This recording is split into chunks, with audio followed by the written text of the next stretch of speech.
최근 청주의 한 전통시장에서 난 불을 진압하다 다친 의인에게 치료비 지원도 안 된다는 소식 전해드렸죠. HCN 보도 이후 소방본부가 뒤늦은 보상과 표창을 전달하기로 결정했습니다. 다행이긴 합니다만 문제는 재난 현장 의인을 지원하는 조례가 이미 마련돼 있어도 현장에선 이처럼 제대로 적용되지 않는다는 겁니다. 박종혁 기자의 보도입니다. 시장의 한 상가에서 불이 나자 더 큰 불로 번지는 것을 막기 위해 직접 화재 현장에 뛰어들었던 상인 조용우 씨. 당시 화재 진압 과정에서 유리 파편에 찔리고 화상도 입었지만 치료비는 고스란히 조 씨의 몫이었습니다. 이게 저희 터전이에요. 다 타면 저도 막막한 거예요, 진짜. 그냥 본능적으로 했어요. 꺼야겠다. 시간 벌어야겠다 생각만 했어요. 소방차 금방 오지 못한다는 걸 아니까. HCN 보도 이후 충북 소방에서는 조 씨에게 표창을 수여하고 충북도 재난 현장 민간 자원 활용 및 지원 조례에 따라 치료비도 지원해 주기로 했습니다. 그러나 충북에서 이 같은 사례는 극히 드물었습니다. 해당 조례가 제정된 건 지난 2017년 9월.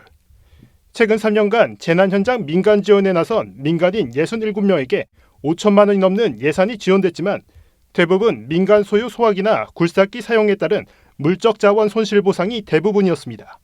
지원하게 되면은 그 조례로 지원하는 건데요.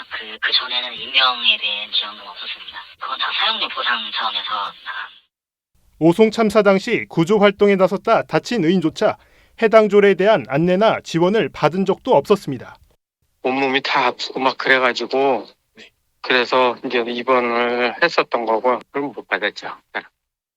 실제 충북도에서 예산을 세워 정시적 치료는 지원했지만 신체적 피해는 대부분 보상받지 못한 것으로 확인됐습니다. 장애 판정을 받을 수준의 부상이 아니었다는 이유였습니다. 재난지원금 쪽에서 해남부에서 나오는 그 국고지원금이 있거든요. 인천군 한 명만 나가시고 나머지 분들 하나도 안 나가신 걸로 조례나 그런 게 없는 걸로 알고 있어요.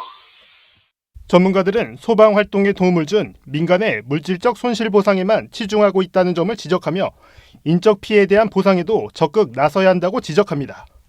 소방기본법이 지금 개정이 돼서 손실보상 규정도 들어오고 여러 가지 부양책이 도입이 되긴 했지만 아직까지도 이 물적 피해 부분에 한정된 게 사실이거든요.